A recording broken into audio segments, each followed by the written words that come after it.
Come on, load. There we go. Okay, so there's just a substantial buffer. Why is that?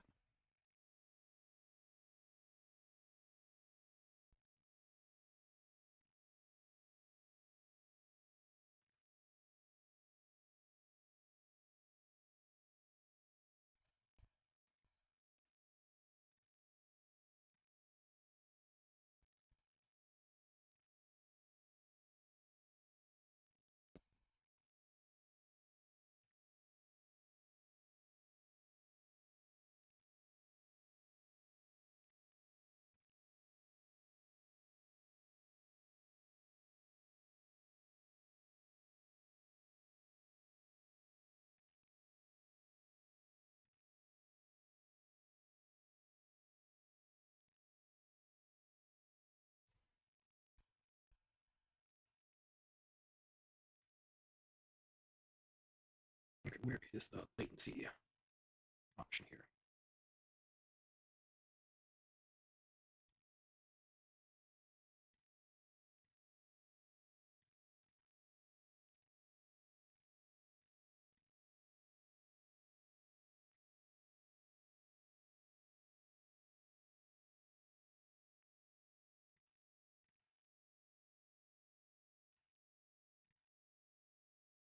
Okay, latency should be good. Is there a buffer? There we go.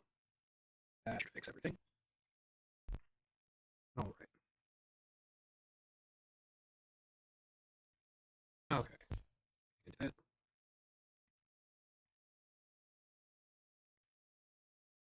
I'm not sure if that changed too fast or what, but okay. So it looks like everything is good. We can be back. Um. All right. So yes, today we're going to be looking more into the anointed class.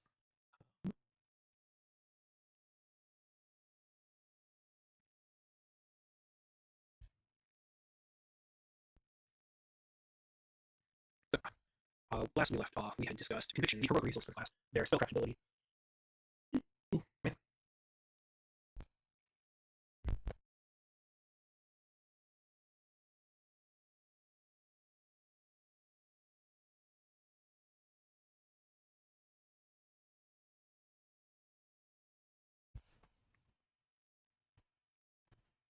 Okay, so now we get into some of the kind of core mechanics of the class. Like we have the heroic resource, so that's going to be what you're primarily working with, trading, and interacting with.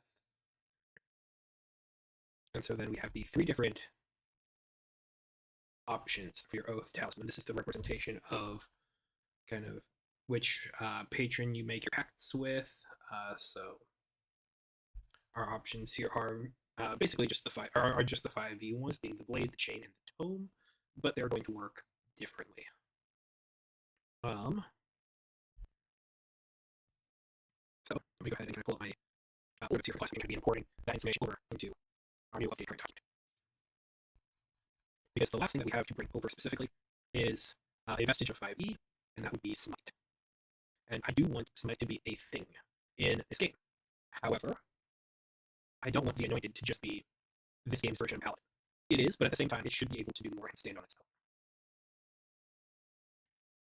So I want the goal here is going to be for Smite to be its own separate thing. Um, so one thing that I've made a note here of in the old text for Smite is once per turn, when you hit a creature with a melee or ranged weapon attack, a cantrip or an attack performed through or by your familiar, you can expend condition to deal extra damage. So it works like a 5e Smite, with the exception of cantrips and attack performed through or by your familiar. And so that was designed originally to be a bit of an expansion of the ability so that it would work and be more synergistic with the Anointed by the Chain and Anointed by the Tome features. So the thing that kind of driving me on the inside is I think Smite should be broken up a little bit based on your talisman, so that perhaps only the melee or ranged weapon attack goes to active the blade.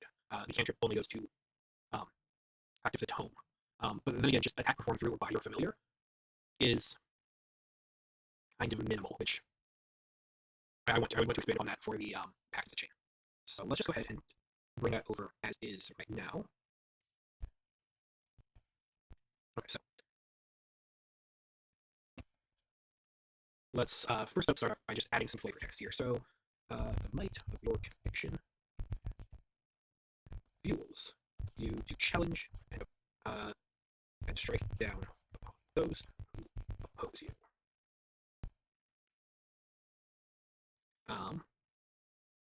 Your connection to patron.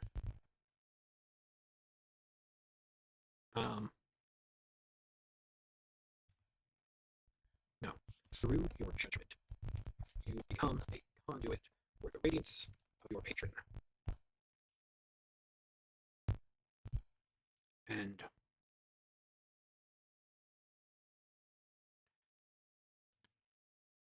are the hands who determine their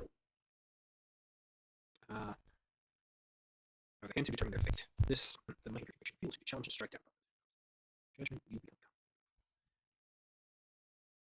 for the patron, and are they? And no hands who determine their fate. It's still could use probably a little bit of cleaning up, but it's decent flavor text, I suppose. Once per turn when you hit a creature. Okay, so this is where we start breaking things apart.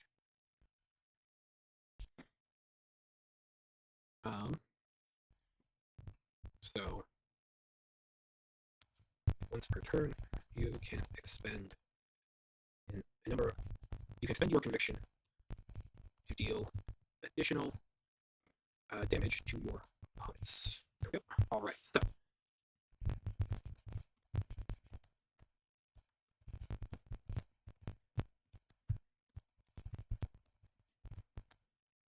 all right.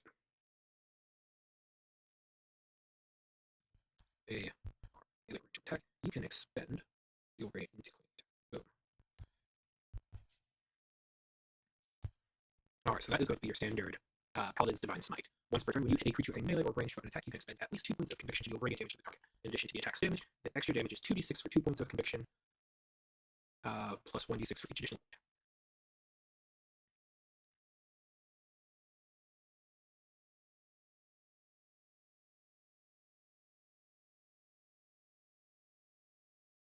For your initial 2 points of conviction, plus, there we go. Okay, so, anointing by the chain here. So, once per turn. The annoying thing is this is a lot of text that is the same. But because it works on different triggers, and I think we can throw in some slight additional effects. Once per turn, when you hit a creature with an attack performed through or by your familiar, you can, so it's going to be most of the same, expend 2 points of conviction to deal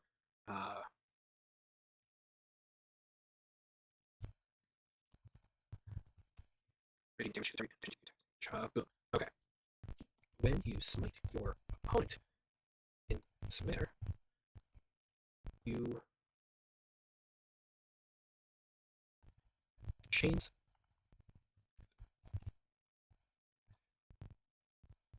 of your oath. No, the chains that bind you to your patron.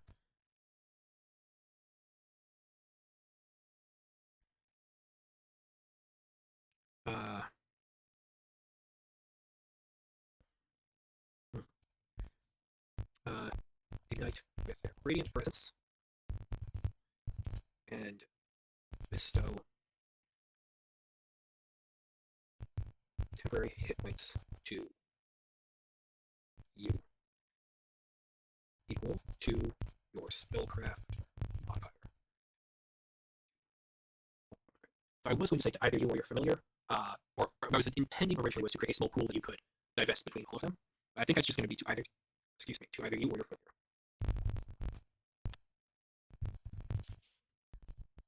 Just for ease of use, because I don't think a spellcraft modifier is inherently going to go past like a +10, and so 10 temporary hit points to a pseudo dragon familiar is going to be rather substantial tanking, and like this is going to be, I'm assuming like 3 to 5 at level 1, and so like that's enough to kind of keep it around your familiar around a bit longer.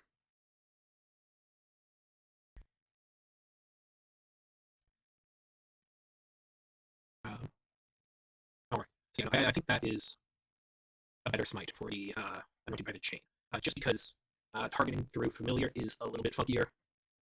An attack or cantrip, yeah, or cantrip with a range of touch. There we go. Because the familiar is already going to be your agent of, I'm going to have them kind of sit on the bad guy's shoulder here, and then they're going to shocking grasp. And so a range of touch. So you're not going to have your familiar out here. Your familiar throws an Eldritch Blast and then you can smite them. That's going to be anointed by the tome. Tome's thing, where you can do a radiant pew explosion, and then we're going to smite you on top of that. Alright. Once per turn, with that skull still, when you hit a creature with a cantrip, or a, because here's the thing, or a single target damaging spell. Is that how we would phrase that? With a spell that affects. Let me actually, because what I'm doing here is, this is functionally going to be like, as far as the wording goes, that's going to be kind of like a D&D 2024 twin spell. So let me go ahead and just kind of get that quick wording there, just for, where is that? Where is that?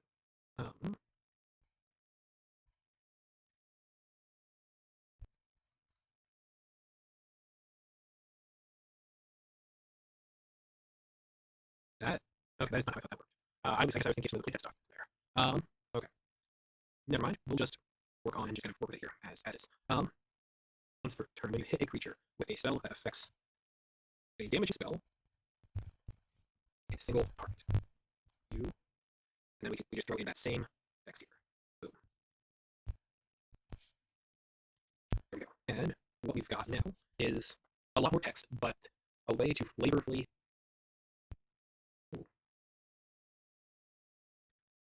If we get rid of this text here, maybe remove the once per turn thing here and go back to kind of 2014-ish Paladin vibe for the Anointed by the Blade Smite. I think that something like that would be welcome, because you're not going to have a ton of conviction, and so you can attack, maybe spend one die, attack, get another one. And that also gives you the ability to chain strikes, because conviction here can be generated by rolling if it's rolling a 1 or a 12 on one of your attack dice. So theoretically, at the start of your turn, you're going to get 1 conviction. You make a melee attack, you hit, you spend that conviction to do a smite. No, you need 2 conviction. Never mind. So maybe you have like 1 extra writing over, and so then you can get 1 more either for another 2 strikes. I think that is going to work better, just because you start to be a little bit more. I think that fits a bit more with the Spell Sword archetype. That's the kind of thing that's going to be tested in play, but yeah, overall, kind of pleased with that. All right. So your second level feature here, this is going to be your subclass. We're going to oath. So if you just immediately copy this base text straight over, I don't need to change at all. Alright, so when you reach second level, you formally swear an oath to your patron, binding you to their service. Up to this time, you have been in a preparatory stage, committed to the path of their ideals, not yet sworn to. Your choice of anointed oath grants you features at second level and at 5th and 8th level. All good there. Okay, 1 second. Alright.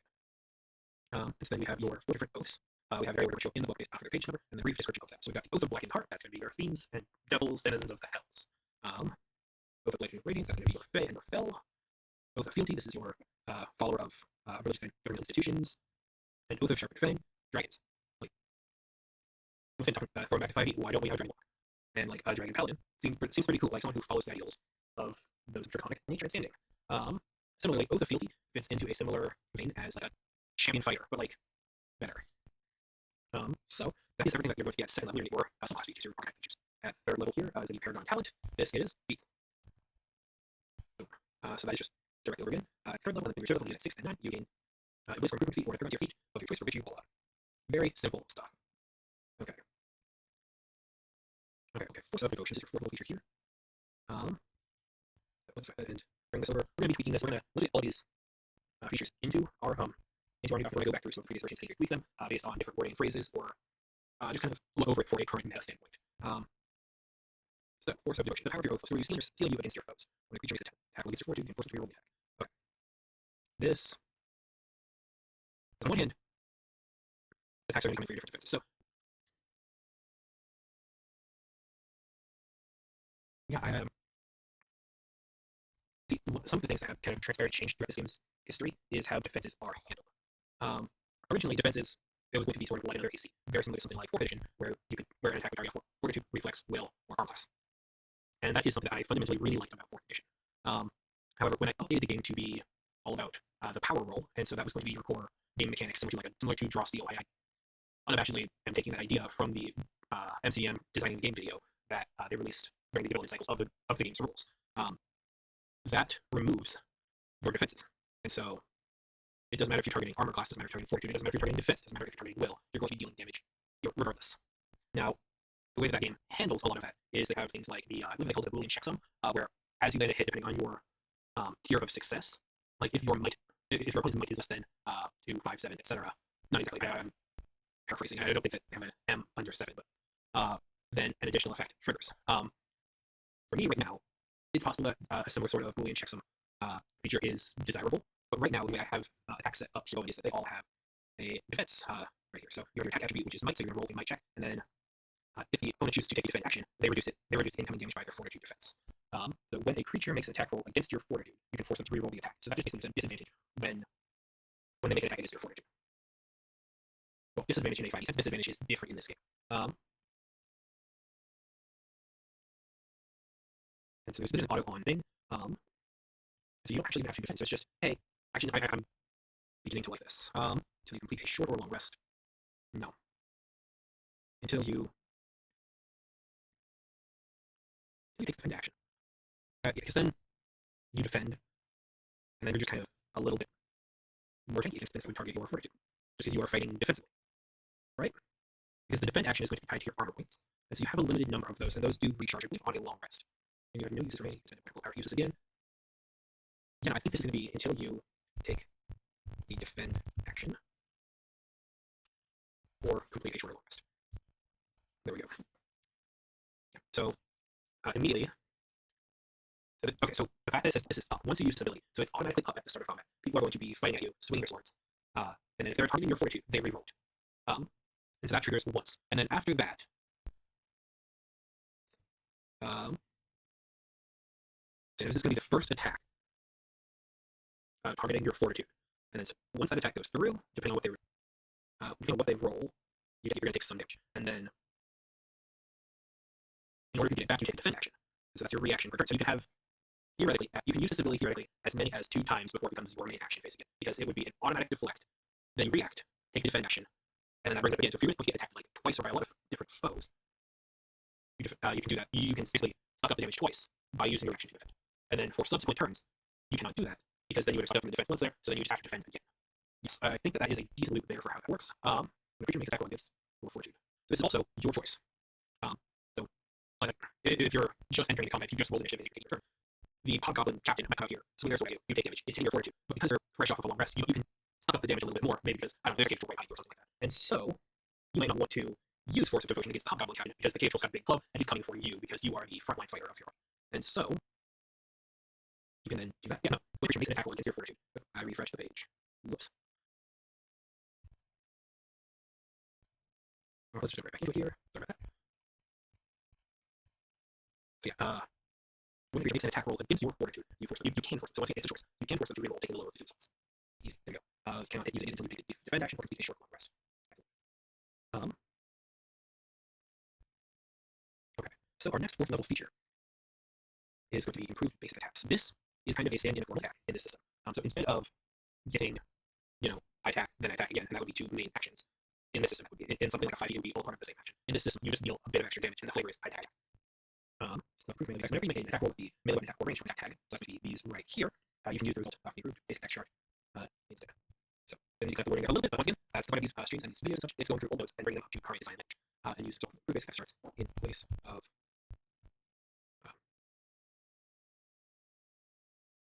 improved basic charts. This is just a straight one weapon die damage algorithm. 2, 3, 4 versus. Let me check the core rulebook here for your basic actions. I believe it's 1, 2, 2 for basic weapon attack. Yes, 1, 2, 2, 3 plus might. Yeah. So there's just a 1W increase. So that is that.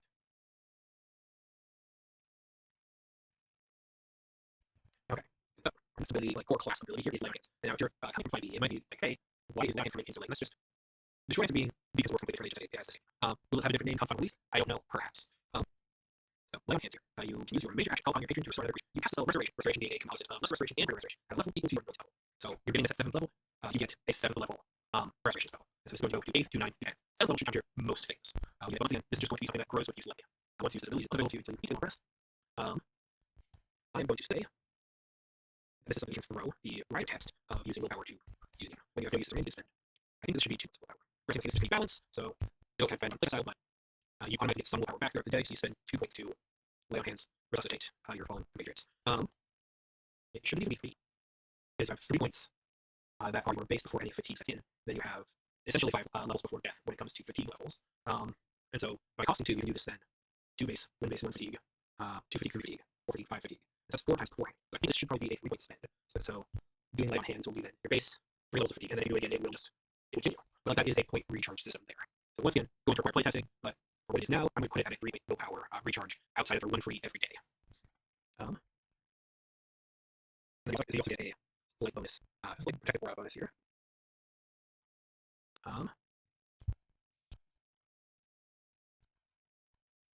Okay, so protective aura. Now, you get 10 feet of defense action. It further reduces the incoming damage by your own level. That is 7, 10 additional damage just reduced by just being here. It's a small rider enemy. Honestly, it probably could come online earlier for the class. But that bonus comes from 1 force, which is already a defended tag tied ability for your personal stuff. And also you get attack based. So for example, this defense that we're looking to share. So I think it will live at 7 right now, but once it's final play test and such, this could be bumped up. I'm not certain, but once again, we'll find out. Oh, here's some old data. Alright, so for 10th level, these are going to be your capstone features. So for one, we've got intervention. This is very similar to divine intervention. Call on a cosmic support intervention you have when need is great. You roll a course challenge means target that is old, they're already identified most of the low based on how frequently you use this to cast extended rest. That is it. That's what you do the most. And also use that, we can extended rest. Alright, so this is actually going to be pretty easy to update a little bit at least. For one party rest, not that anymore. Okay, so the course is first.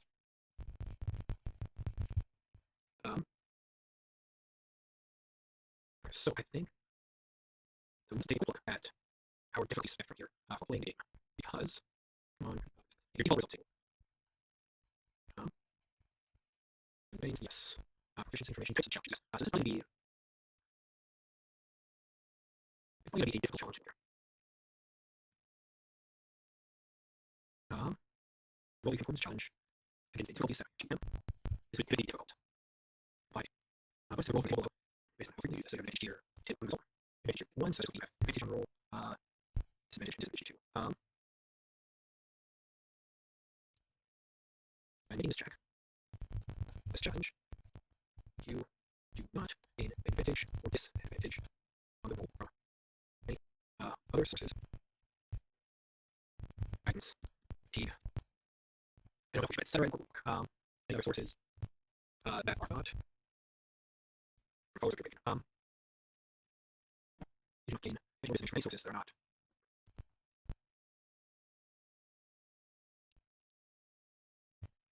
except those that originate from other followers of your patron.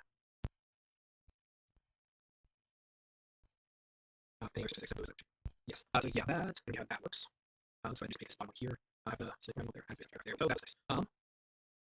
Okay, so that is an intervention there. So first you have advantage 2, so you just have advantage.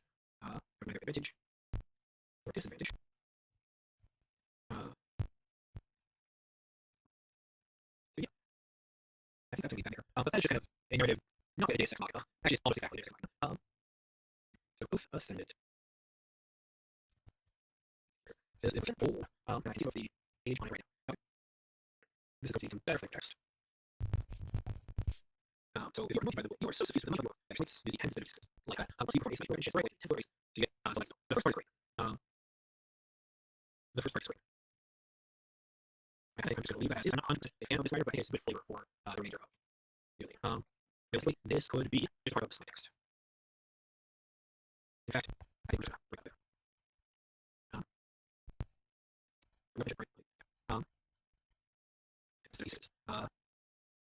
I do think here that would be a nice kind of value add. If you roll damage, roll your sights damage, all rolls of 1 are considered new. So basically, if you roll 5 to 10, the minimum you can get is going to be 10 damage instead of 5 damage. All dice, okay.